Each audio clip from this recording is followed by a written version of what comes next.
শুভ সকাল ইরানের রাজধানী তেহরান থেকে। আজকে হচ্ছে এখানে আমার দ্বিতীয় দিন। খুবই সকালে ঘুম থেকে উঠে গেলাম, সারাদিনের জন্য তৈরি হয়ে নিলাম। ডিভাইসগুলি একবার চেক করলাম ফুল চার্জ আছে কিনা। তো এখন হচ্ছে আমি নাস্তা করতে যাব। নাস্তা শেষে আমার সেই ফ্রেন্ডের জন্য ওয়েট করব যে গত ব্লগে আমার সাথে ছিল, আপনারা দেখেছেন। তো 8টার সময় ও টাইম দিয়েছে, তারপরে আমরা একসাথে বেরিয়ে পড়বো তেহরান দেখার জন্য। নাস্তা করতে এসে যেটা আমি ফিল করছি, আমার মনে হচ্ছে না আমি যে কোনো একটা হোটেলের রেস্টুরেন্টে আসছি সকালের বুফে ব্রেকফাস্ট করার জন্য। মনে হচ্ছিল যে আমি তেহরানে আমার কোনো রিলেটিভসের বাসায় বেড়াতে এসেছি এবং ওনাদের সাথে ওনাদেরই ডাইনিং রুমে একসাথে নাস্তা করতে বসেছি। ওদের আচার আচরণ এরকমই ছিল, খুবই ঘরোয়া একটা পরিবেশ। আর এই ডাইনিং স্পেস বা রেস্টুরেন্টটা খুব একটা যে বড় ছিল এরকম না। এই একটা রুম, এরপরে আর একটা ওই পাশে রুম আছে। তবে সেখানে লোকাল কিছু ইরানিয়ান ভদ্র মহিলা বসে নাস্তা করছিলেন, যার কারণে আমি আর ওদিকটা না যেয়ে এই পাশটায় রয়ে গেছি। নাস্তার আইটেম যে খুব বেশি ছিল এরকম না, যেটা প্রয়োজন সেটা ছিল। আর অবশ্যই এগুলি অনেক হেলদি ছিল।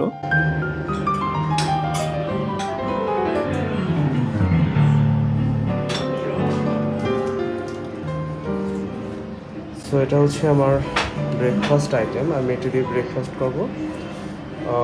অল্প কিছু খাবার নিয়েছি, কারণ বেশি খেলে অস্বস্তি লাগে পরবর্তীতে। ডিমটাকে টমেটো আরও কিছু কি বলে ক্যাপসিকাম বিভিন্ন সসেস দিয়ে এভাবে তৈরি করেছে, অনেক মজা খেতে আর কি। আর রুটি। আর আমার আর একটা যেটা প্রবলেম হচ্ছে, আমি আসার 2 দিন আগে থেকেই ঢাকা থেকে এতটা রিস্ক মানে খেয়েছি বা খেতে হয়েছে যে আমার দেখা যায় ভুঁড়ি ছেড়ে দিচ্ছে। সো খুবই অড লাগে এটা। তো আমি এই জন্য এখন খাবার ডায়েট করছি, বাট যেটা আমি নর্মালি করি না। দেশের বাইরে আসলে আমি ওই দেশের যে লোকাল ফুডগুলি প্রচুর খাই, কোনো ডায়েট বা হচ্ছে কী হবে এগুলি চিন্তাভাবনা করি না। এই ডিমের এটা খেতে অনেক মজা। টমেটো আরও কিছু সসেস মিক্স করছে। আমি ঢাকায় এসে ট্রাই করবো এভাবে বানানো যায় কিনা। আর কালকে হোটেল থেকে চেক আউট হবে এখানে। তো হোটেল চেক আউট হওয়ার আগে এখানে যে রান্না করছেন যে আর কি আছেন যে শেফ, ওর সাথে কথা বলবো, এটা রেসিপি ওর কাছ থেকে নিয়ে নেব।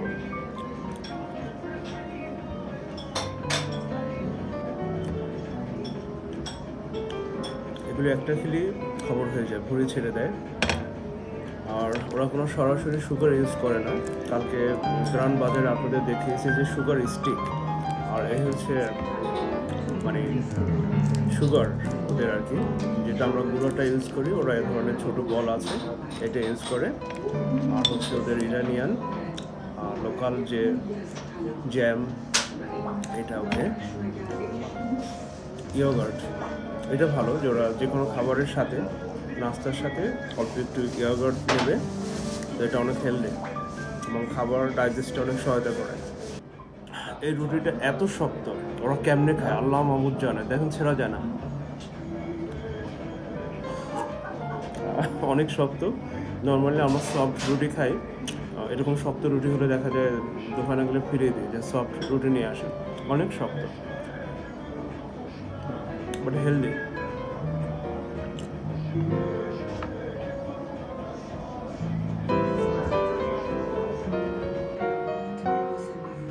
চায়ের কালারটা অসাধারণ, চা এবং অরেঞ্জের মাঝামাঝি মিশ্রণ আর কি, ওদের হোটেলের নামই আর কি। অসাধারণ কালার।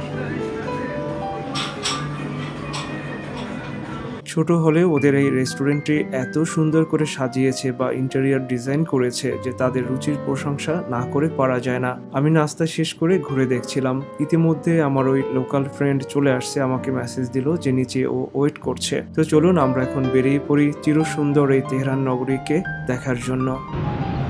ইরানের রাজধানী তেহরানের খুবই সুন্দর এবং স্নিগ্ধ একটি সকালে আপনাদের সবাইকে আমন্ত্রণ জানাচ্ছি আমার নূতন আরও একটি ট্রাভেল ব্লগে। সকাল থেকে রাত পর্যন্ত আজকে তেহরান নগরীতে ঘুরে বেড়াবো এবং দেখার চেষ্টা করব বেশ কিছু ঐতিহাসিক এবং দর্শনীয় স্থান ও ল্যান্ডমার্ক। আমার সাথেই থাকুন এবং দেখতে থাকুন সবচেয়ে প্রাচীন ও ধারাবাহিক মানব সভ্যতার একটি এই পার্সিয়ান ল্যান্ডকে।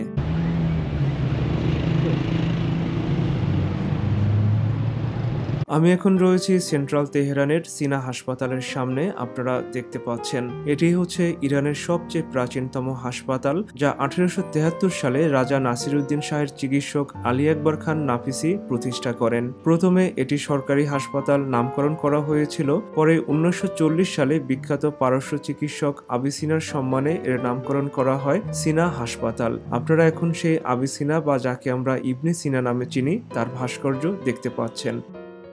এখন যে স্ট্রিটটি দেখতে পাচ্ছেন এটি তেহরানের খুবই জনপ্রিয় একটি স্ট্রিট, যার নাম হচ্ছে সিয়াতির স্ট্রিট অথবা 30 স্ট্রিট। এটি পপুলার হচ্ছে এর নাইট লাইফ এবং জনপ্রিয় সব স্ট্রিট ফুডের জন্য।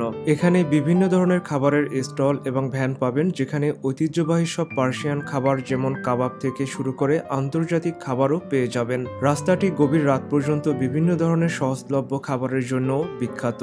এই স্ট্রিটটি তেহরানের নাইট লাইফ, খাবারের স্বাদ নেওয়া এবং বাহারি খাবারের দৃশ্য উপভোগ করার জন্য একটি দুর্দান্ত স্থান।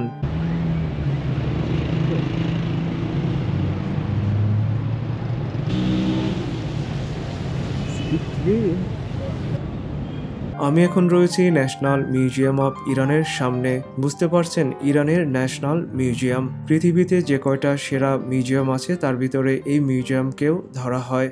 ইরান এমন একটি জায়গা যাদের রয়েছে লক্ষ বছরেরও বেশি পুরাতন হিউম্যান সিভিলাইজেশনের সমৃদ্ধ ইতিহাস। এমন একটি দেশের মিউজিয়াম যে কতটা সমৃদ্ধ হবে সেটা আর বলার অপেক্ষা রাখে না। এমনিতেই আমার মিউজিয়ামের প্রতি অনেক দুর্বলতা কাজ করে। আমি যখন কোনো দেশে বেড়াতে যাই চেষ্টা করি ওই দেশের মিউজিয়াম ঘুরে দেখার জন্য। আমার ইচ্ছা ছিল তেহরানে আসার পরে ন্যাশনাল মিউজিয়াম ঘুরে দেখবো, এরপরে হাতে যদি সময় থাকে আরো মিউজিয়াম আছে ওগুলিও দেখার চেষ্টা করব। এখন যে ভবনটি দেখতে পাচ্ছেন এই মিউজিয়ামটির নাম হচ্ছে the museum of ancient Iran. প্রথমে এটি দেখব, এটি দেখা শেষ করে পাশে আরো একটি মিউজিয়াম আছে, ওটা দেখতে যাব। ইরান অনেক বড় একটি দেশ, অনেকগুলি মিউজিয়াম আছে এখানে। সেই সব মিউজিয়ামের ভিতরে এটিকে বলা হয় ইরানস mother museum. So for foreign people you need this ticket, 4 million riyal. Okay, এটা হচ্ছে টিকিট বুথ। কিছুটা আগে চলে আসছে, এখন ওপেন হয়নি, তো ওপেন হওয়ার জন্য ওয়েট করছে, আরো 10 মিনিটের মতন ওয়েট করতে বললো। দেখা যাক।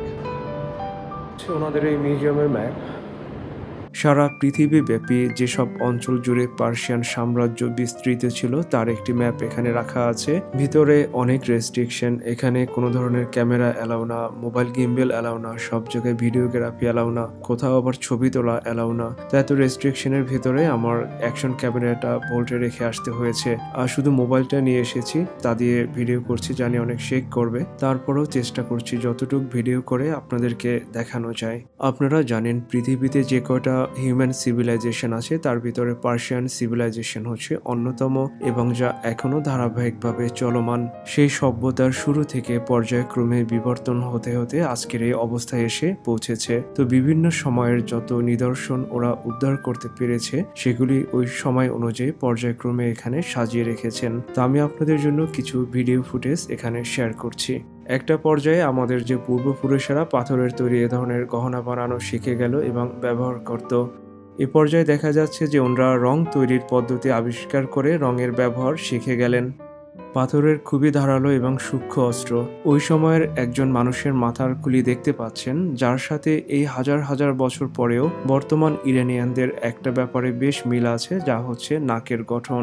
ম্যাক্সিমাম ইরানিয়ানদের নাক অনেক বড় এবং লম্বা থাকে, যার কারণে অনেক ইরানিয়ানরা সার্জারি করে সেটা সুন্দর একটি শেপে নিয়ে আসেন। এই জাদুঘরটি 1916 সালে জাতীয় জাদুঘর বা শিক্ষা জাদুঘর নামে প্রতিষ্ঠিত হয়েছিল। এর আয়তন হচ্ছে 20,000 বর্গমিটারেরও বেশি এবং এখানে 3 লক্ষের বেশি সংগ্রহশালা রয়েছে। এটি কেবল দেশের ইতিহাস ও প্রত্নতত্ত্বের বৃহত্তর জাদুঘরই নয়, বরং বিশাল আয়তন, বৈচিত্র্য এবং বিশাল স্মৃতিস্তম্ভের গুণমানের দিক থেকে বিশ্বের কয়েকটি মর্যাদাপূর্ণ জাদুঘরের মধ্যে এটিও একটি। ইরানি সমস্ত জাদুঘরের ভিতরে এটিকে মাদার্স জাদুঘর হিসাবে মনে করা হয়, যার লক্ষ্য অতীতের নিদর্শনগুলি সংরক্ষণ করা এবং পরবর্তী প্রজন্মের কাছে হস্তান্তর করা। বিশ্ব মানুষ এবং জাতির মধ্যে মধ্যে আরও ভালো বোঝাপড়া বৃদ্ধি করা, বিশ্ব সংস্কৃতি ও সভ্যতা গঠনে ইরানের ভূমিকা আবিষ্কার করা এবং প্রদর্শন করা, আর সব শেষে জনসাধারণের জ্ঞান বৃদ্ধিতে চেষ্টা করা। আমি এখন যে ইটের তৈরি ভবনটিতে রয়েছি, অর্থাৎ মিউজিয়াম অফ এনসিয়েন্ট ইরান, বিংশ শতাব্দীর গোড়ার দিকে ফরাসি স্থপতি আন্দ্রে গোদার এবং ম্যাক্সিম সিরোক্স দ্বারা এটি নকশা করা হয়েছিল। 1937 সালে এই ভবনটির আনুষ্ঠানিকভাবে উদ্বোধন করা হয়। প্রাচীন ইরানের জাদুঘরে সর্বদা প্রত্নতাত্ত্বিক নিদর্শন, পাশাপাশি কিছু বিরল মধ্যযুগীয় বস্ত্র এবং গালিচা প্রদর্শনের সুস্পষ্ট নিদর্শন ছিল। নূতন কমপ্লেক্সে ইরানের প্রাগৈতিহাসিক কাস্পিয়ান সাগর অঞ্চলের আমলাস মৃৎশিল্প রয়েছে। একটি ঘর দেখতে পাচ্ছেন, ওরা আস্তে আস্তে এভাবে একসময় ঘর বানানো শিখলো। এখানে সংরক্ষিত প্রাচীন নিদর্শনগুলি হল কাশপুর, দারবান্ত ও শিয়াতু, যা নিম্ন প্যালিওলিথ যুগের। নিয়ান্ডারথালদের তৈরি মোয়েস্টেরিয়ান পাথরের হাতিয়ারগুলি আমি এখানের প্রবেশের শুরুতেই আপনাদেরকে দেখিয়েছিলাম। সবচেয়ে গুরুত্বপূর্ণ উচ্চ প্যালিওলিথিক হাতিয়ারগুলি ইয়াপ্তে থেকে আসে, যা প্রায় 30,000 থেকে 35,000 বছর বয়সী। এই ভবনটিতে দুটি ফ্লোর আছে এবং এর হলগুলিতে নিম্ন, মধ্য ও উচ্চ প্যালিওলিথিক, সেই সাথে নবপলীয়, ক্যালকোথেলিক, আদি এবং শেষ ব্রোঞ্জ যুগ এবং লৌহ যুগ 1 থেকে 3 থেকে শুরু করে এলামাইট, মধ্যম আকিমেনিড, সেলুসিড, পার্থিয়ান এবং সাসানীয় যুগের নিদর্শন ও জীবাশ্ম রয়েছে। তার মানে মোটামুটি পার্সিয়ান সিভিলাইজেশনের সবকিছুই এখানে কভার করছে এবং সব যুগেরই কিছু না কিছু নিদর্শন এখানে দেখতে পারবেন। মানে যারা এই ধরনের তৈজসপত্র ব্যবহার করত সেই 7,000 কিংবা 10,000 বছর আগে, ওরা কি কখনো চিন্তা করেছে যে ওদের এই বানানো এইসব জিনিসপত্র হাজার হাজার বছর পরে ওদের যে ফিউচার জেনারেশন, যারা আমরা বর্তমান মানব সমাজ আছি, যা মানব সভ্যতা যেটা বর্তমানে রানিং, আমরা এটা দেখব এভাবে, এটাই করে কখনো চিন্তা করেছিল?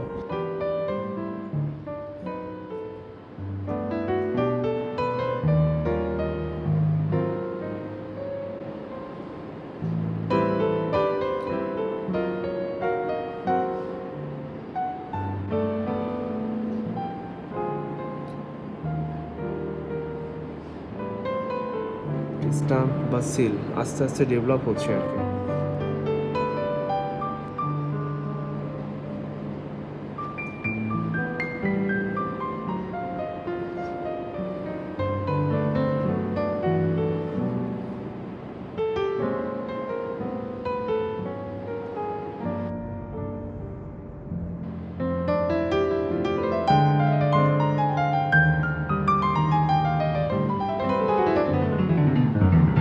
এই পাত্রটা সম্পূর্ণ পাথরের তৈরি।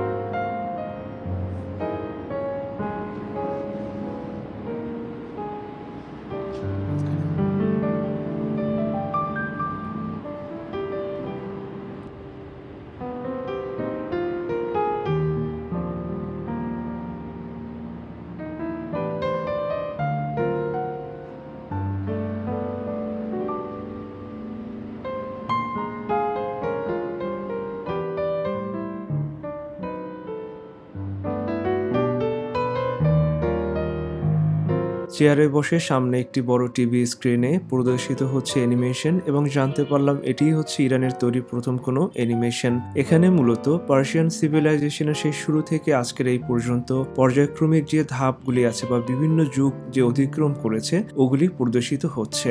আপনারা হয়তো খেয়াল করেছেন কিনা, আমি যে বিভিন্ন সংগ্রহশালা এতক্ষণ আপনাদেরকে দেখিয়েছি, যার ভিতরে কিছু বাটি এবং পাত্রের গায়ে চিত্র অঙ্কিত ছিল। তো বিভিন্ন সময় বা যুগের প্রাপ্ত এসব নিদর্শনের গায়ে যে চিত্র ছিল, এগুলি পর্যায়ক্রমে ওরা সাজিয়ে এই অ্যানিমেশনটি তৈরি করেছে। পার্সিয়ান সিভিলাইজেশন সেই শুরু থেকে আজকের এই পর্যায়ে আসতে যে ধারাবাহিক যুগগুলি অতিক্রম করেছে তা ক্লিয়ার করে বোঝানোর জন্য এই অ্যানিমেশনটি তৈরি করা হয়েছে। তো এটি খুবই মজার একটি অ্যানিমেশন, আমি বসে দেখছিলাম। পুরোটা শেয়ার করলে ব্লগটি অনেক বড় হবে, তাই সামান্য কিছু অংশ আপনাদের সাথে শেয়ার করলাম।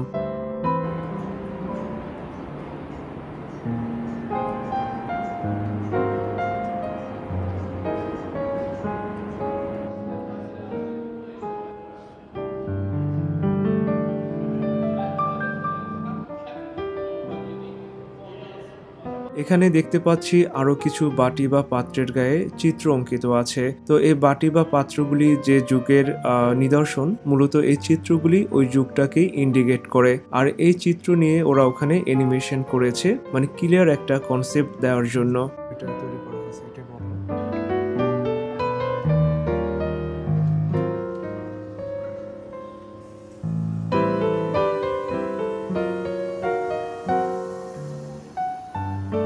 এটি হচ্ছে একটি এলামাইট বুল স্ট্যাচু, যা এলাম নামক একটি প্রাচীন সভ্যতা থেকে প্রাপ্ত, যা ইরানের পশ্চিম দক্ষিণ পশ্চিমের একটি কেন্দ্রীভূত প্রাচীন সভ্যতা ছিল, বর্তমানে যা খুজেস্তান এবং ইলাম প্রদেশের নিম্নভূমি এবং ইরাকের দক্ষিণ অংশের ভিতরে পড়েছে।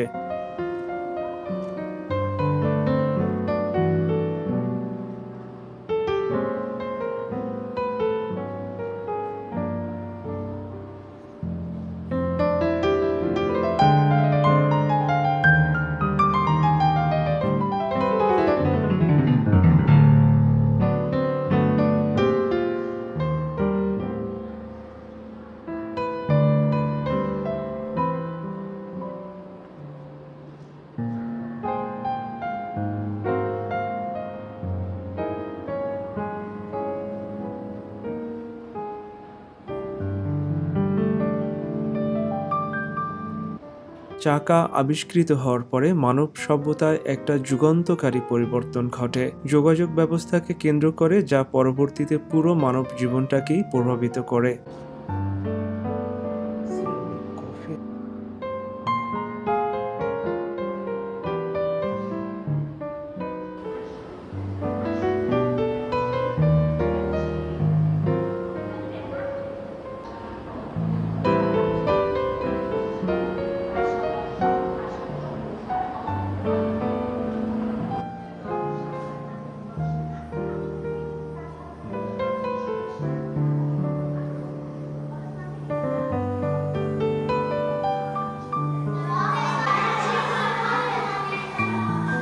ছোট বাচ্চা মেয়েদের স্কুল থেকে একটি গ্রুপ আসছে এখানে স্টাডি ট্যুরে। তো ওদের ম্যাডামরা প্রত্যেকটা সংগ্রহ সম্পর্কে ওদের ধরে ধরে একদম সুন্দর করে ব্রিফিং করছিল। বাচ্চাগুলি দেখতে একদম পুতুলের মতন মনে হচ্ছিল। আমার ইচ্ছা ছিল ওদের সাথে একটু ছবি তুলি বা কথা বলি, কিন্তু কোনো পুরুষ টিচার না থাকায় সেটা সম্ভব হচ্ছিল না।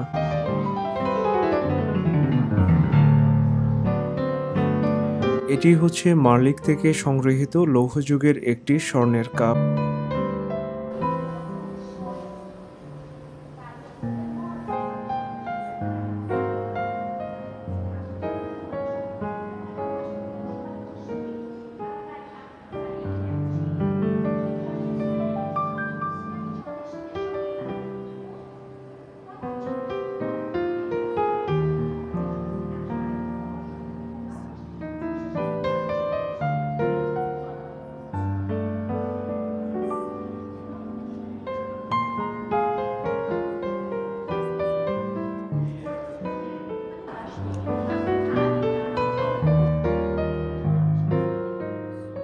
আমি এখন মিউজিয়ামের যে অংশ বা গ্যালারিতে রয়েছি, এখানে আখিমেনিড, সাসানীয় এরকম বিভিন্ন সাম্রাজ্য থেকে প্রাপ্ত সংগ্রহশালা রাখা আছে।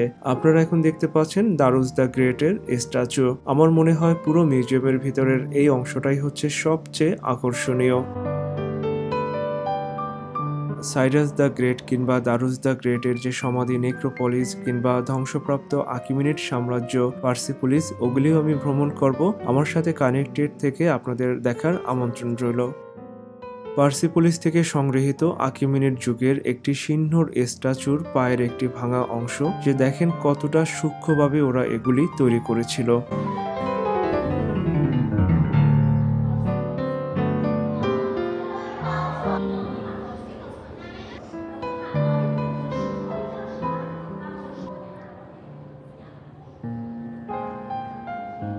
এখানে হচ্ছে সাসানীয় যুগের বিভিন্ন সংগ্রহশালা রাখা আছে। আপনারা দেখতে পাচ্ছেন একজন সাসানীয় নোবেলম্যানের স্ট্যাচু, পাশে হচ্ছে পাথরের তৈরি একটি রাজ সিংহাসনের ভাঙা একটি অংশ এখানে রাখা আছে।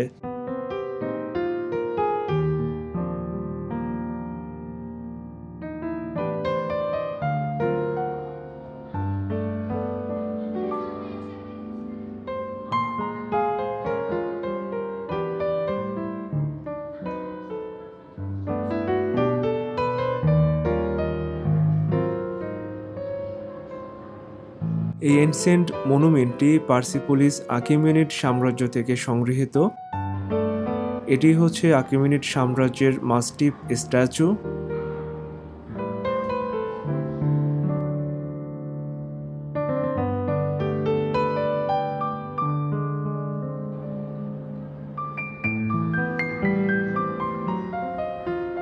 আমার পিছনে হচ্ছে পার্থিয়ান যুগের একজন নোবেল ম্যানের স্ট্যাচু। উনি হচ্ছেন একজন সল্ট ম্যান, যার ডেড বডি একটি সল্ট লেকে পাওয়া গেছে, যার দেহের বিভিন্ন অংশ এখানে প্রদর্শন করা হচ্ছে।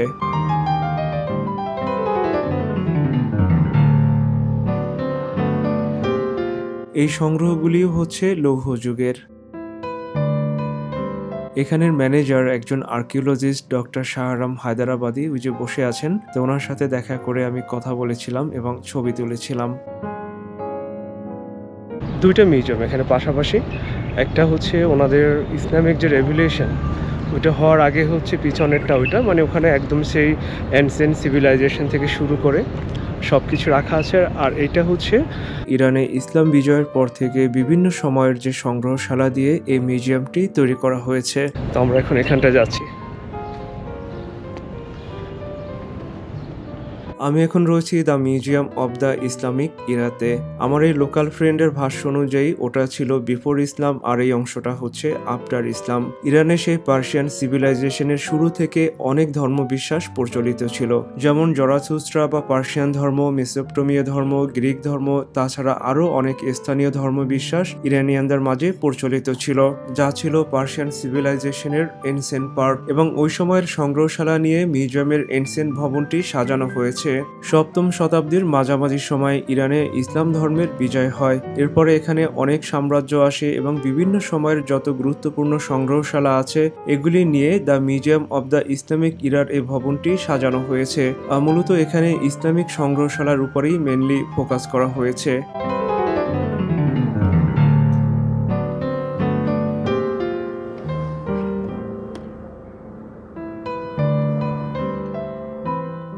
আমার কাছে যেটা এখানে সবচেয়ে বেশি ভালো লেগেছে, যে বিভিন্ন গুরুত্বপূর্ণ ব্যক্তিবর্গ বা বিভিন্ন সময় থেকে সংগৃহীত কোরআনের অনেক কপি এখানে সংরক্ষিত আছে। তার ভিতরে অনেক কোরআন হচ্ছে আবার গোল্ড দিয়ে লেখা হয়েছে।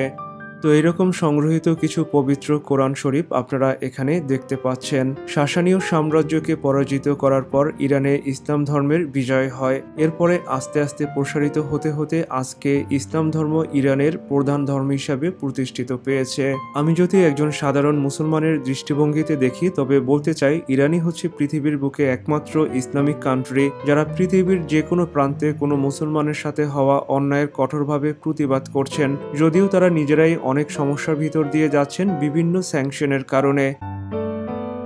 আমরা সবাই জানি যে সেই সুপ্রাচীন কাল থেকেই ইরান হচ্ছে কার্পেট শিল্পে বিশ্ব সেরা। তো সেই রকম কিছু রিমার্কেবল কার্পেট এখানে প্রদর্শিত হয়েছে। রাশিয়া এবং উত্তর কোরিয়ার দুই প্রেসিডেন্টের মাঝখানে একটি মিটিং এর ছবিতে যে কার্পেটটি দেখতে পাচ্ছেন, সেই সেম কার্পেটটিরই একটি কপি হচ্ছে এখানে। তো বুঝতেই পারছেন যে ইরানিয়ান কার্পেটের দৌরত্ব কত দূর। এখানে আরও বেশ কিছু ঐতিহ্যবাহী পার্সিয়ান ড্রেস এবং কার্পেট প্রদর্শিত হয়েছে।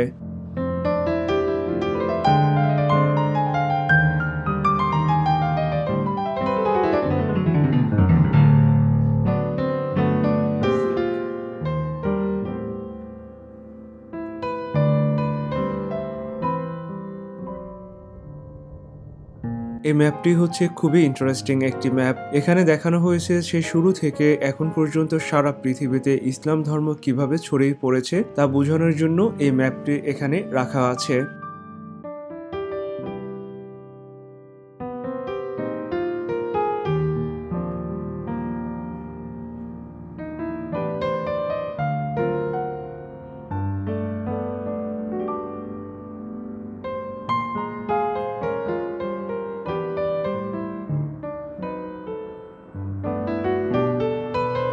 মিউজিয়ামের এই অংশ বা গ্যালারিতে ইরানের বিভিন্ন প্রভিন্স থেকে সংগৃহীত প্রাচীন অনেক মসজিদ বা বিভিন্ন ধর্মীয় প্রতিষ্ঠানের অংশবিশেষ প্রদর্শিত হচ্ছে।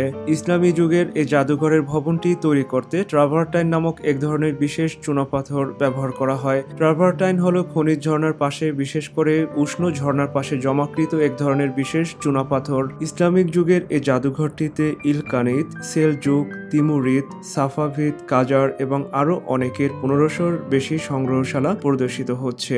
কমপ্লেক্সটি মোট 3টা ফ্লোর নিয়ে গঠিত এবং এখানে ইরানের ধ্রুপদী পরবর্তী বিভিন্ন মৃৎশিল্প, বস্ত্র, লেখা, শিল্পকর্ম, জ্যোতির্বিদ্যা এবং অ্যাডোবি ক্যালিওগ্রাফি রয়েছে। ইরানের এই জাতীয় জাদুঘরটি বিভিন্ন সময় পৃথিবীর প্রসিদ্ধ অনেক জাদুঘরের সাথে মিলে যৌথ প্রদর্শনীর আয়োজন করেন। যেমন 2005-6 সালে ব্রিটিশ মিউজিয়ামের সাথে মিলে যৌথ প্রদর্শনী করেন, যখন ব্রিটিশ মিউজিয়ামে সংরক্ষিত সেই সাইরাস সিলিন্ডার এখানে প্রদর্শন করা হয়। 2018 সালে লুভর মিউজিয়ামের সাথে যৌথ প্রদর্শনীর আয়োজন করেন, তখন 50টিরও বেশি মাস্টারপিস প্রদর্শন করা হয়েছিল এবং সেই প্রদর্শনীতে 2,50,000-এর বেশি দর্শনার্থী এসেছিলেন। এখন আমি এই মিউজিয়াম থেকে বেরিয়ে যাব এবং আপনাদের কেমন লাগলো আমাকে অবশ্যই জানাবেন। এখান থেকে বেরোনোর সময় এই মিউজিয়ামের ম্যানেজার ডক্টর মিরাজি সাহেবের সাথে দেখা হয়েছিল, কথা হয়েছিল এবং ওনার সাথেও ছবি তুলেছিলাম। তো আমরা এখন মিউজিয়াম দেখে বের হয়ে যাচ্ছি। এরপরে আমি তেহরান নগরীর আরো বেশ কিছু সুন্দর এবং ঐতিহাসিক জায়গায় ঘুরে বেড়াবো। একজন বাংলাদেশির চোখে দেখতে থাকুন অসাধারণ এই তেহরান শহরকে। অনেক বেশি ভালো থাকবেন। Happy travelling.